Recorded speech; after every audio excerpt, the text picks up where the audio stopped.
Well, welcome back. Now, of course, you probably have been waiting for this segment on the show all day. And Olubankole Wellington, popularly known by his stage name, Banky W, is a Nigerian R&B singer, rapper, actor, filmmaker, politician, and more recently, a philanthropist. And some say even a pastor as well.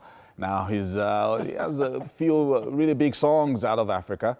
And he's going to be joining us this morning to talk about what he has been up to, joining us via Zoom today. That's been the way all our interviews have been recently. Now, Banky W, are you there? Welcome to the show. Good morning, sir. What's up? How's it been? How's it been during this 5 weeks? I think it's been 5 weeks now. We've been locked down. Talk to us about how it's been for you. Actually, for me and my wife, it's actually been a bit longer because there was some news after the AMVCAs, if you remember. Yeah, I do. Somebody who infected was there, so we actually went on self-isolation from that time. So we've been isolating for, I think, 6 or 7 weeks now. Wow, wow. But it's been good, man. It's been good. It's been interesting. I know for some people it's been extremely challenging, and you can't discount the hardship that a lot of Nigerians are going through. Yeah. Because a lot of people, their daily income is tied to their daily activity. Mm-hmm. So for some people, it's been very difficult. But if we can find a bit of a silver lining in this, I think for the one thing, and you mentioned philanthropy that's going on, there's so many food banks and so many initiatives to help the hungry and feed the poor, and they were always hungry and poor even before Corona came to town, but this kind of just forced all of society to pay attention. And I think that in a weird way that God uses painful experiences to teach us some lessons, and I love that so many, there's the Lekki Food Bank, which I'm a part of, there's the Lagos Food Bank, there's givefood.ng, there's eachone.ng, there's We Are Together, Citizen for Citizen, so many things. That's absolutely, it's absolutely amazing. Talk to us about the Lekki Food Bank. There's been some positive. Yeah, talk to us about the Lekki Food Bank. I know there's been quite, you guys have done quite a bit over the past few weeks. And talk to us about what you've been doing with some of your friends with the Lekki Food Bank. Yeah, so with the Lekki Food Bank, we all just kind of, right when the lockdown started, I think that's kind of sustainable to be in a picture of this community. What we found, and I'm sure a lot of people in Lagos and around the country were seeing this, was that, the poor started lining the streets. So all of a sudden, you can't go to the grocery store, without seeing, area boys or a mother and her children, or just so many people who were in need, who were lining the streets with placards and surrounding your car at any point that you stop. And it was just like, man, we have to do something to help these people. We can't just keep living in our own cocoon and be like, man, at least I have food in my house and diesel in my generator. So it kind of inspired us to get into action. And a few friends, there are 5 of us, and myself, we got together. We started a WhatsApp group with other members of the Lekki and Oniru communities. And we just started saying, hey, you guys, let's put money together. And, we put a structure together.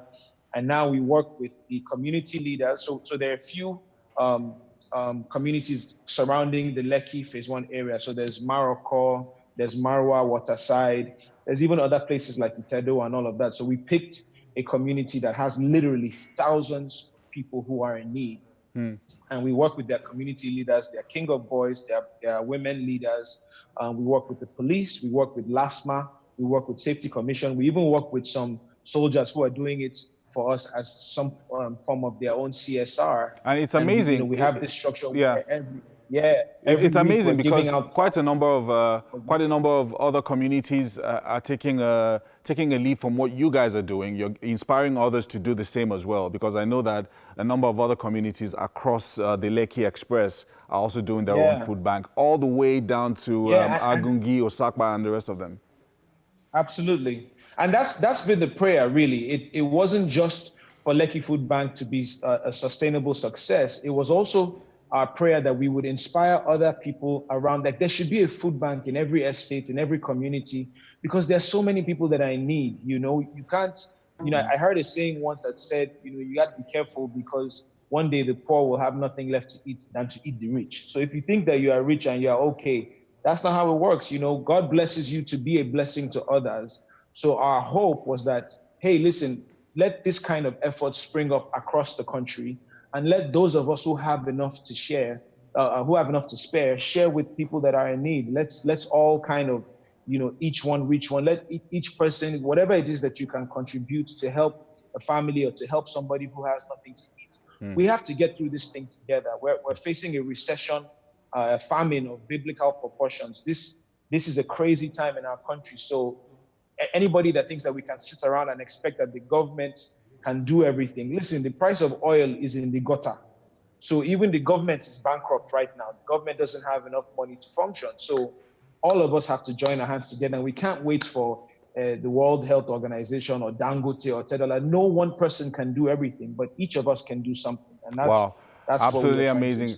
Absolutely amazing. Now, Banky, talk to us about some of the other things that you have been up to. I know that you've been in a number of movies over the past 2 to 3 years, but you're also a lot of people are seeing you online. You're trying to inspire young people with messages, speaking from the pulpit. So, are you a pastor now, or a minister of the gospel?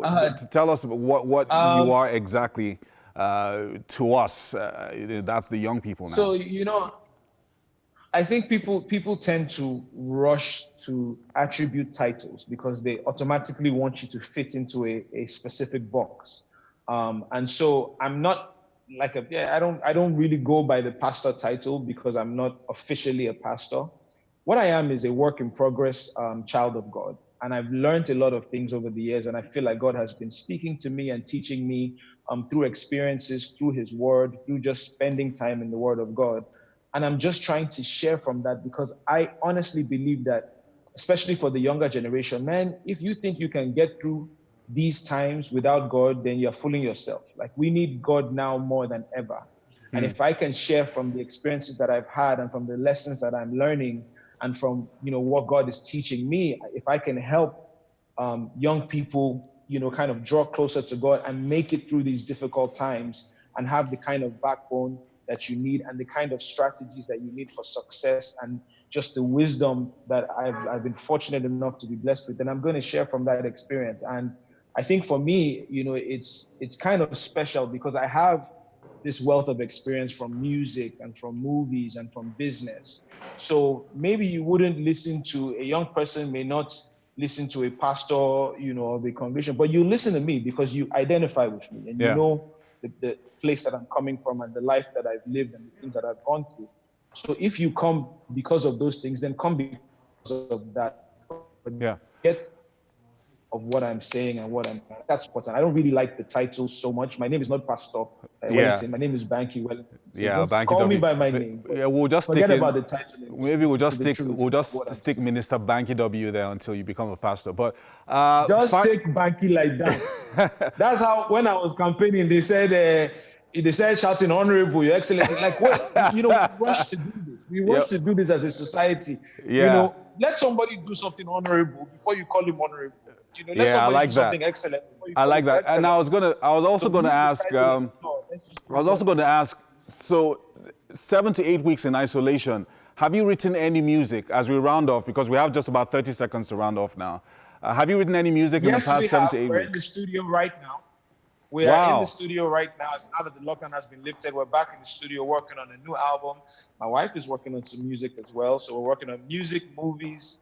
We've got a lot. We're working really, really hard on a day-to-day basis. So stay tuned for that. Yeah, so you're going to be on fire right after this lockdown. I expect that we're going to be seeing... By the grace of God. Yes, boss. We're going to be seeing a lot from you. My colleague Tokpa is also here, and she's one of your big fans, and she's saying hi and waving to you. I'm not sure you can see her.